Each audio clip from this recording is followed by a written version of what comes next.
అందరికీ నమస్తే. ఇది ఉమ్మిత్త చెట్టు, తెల్ల ఉమ్మిత్త, నల్ల ఉమ్మిత్త కాదు, ఇది తెల్ల ఉమ్మిత్త. ఇది శివునికి ఇష్టమైన చెట్టు. అయితే పువ్వు తెల్లగా ఉంటుంది.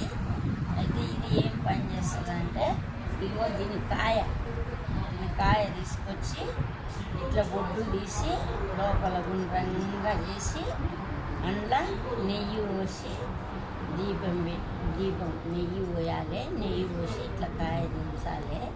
చించి ఇట్లా కాయ దించి గుడ్డు కాడికి తీసి లోపల గుండ్రంగా చేసి ఒత్తి చేసి దాంట్లో నెయ్యి పోసి మంచిగా సోమవారం నాడు స్నానం చేసుకొని పోయి తెంపుకొచ్చి ఇది ఇట్లా పట్టుకొని ఇట్లా తీసి బొడ్డు చేసి బొడ్డు కాడికి తీసి మంచిగా లోపల గుండ్రంగా చేసి ఒత్తేసి నెయ్యి పోసి మంచిగా శివుని గుడికి పోయి శివుని గుడి కాడ ఇది దీపం పెట్టి వస్తే ఉమ్మిత్త దీపం అంటారు.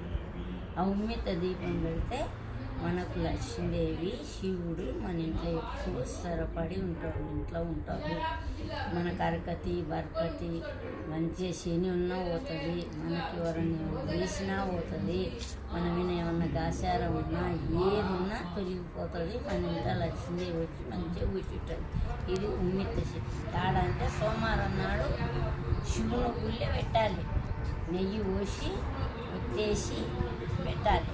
ఇది బొట్టు తీసి ముద్దుగా దీపంతలాగా చేయాలి, లోపల చేసి పెట్టాలి. సరేనా? ఇది మంచిది.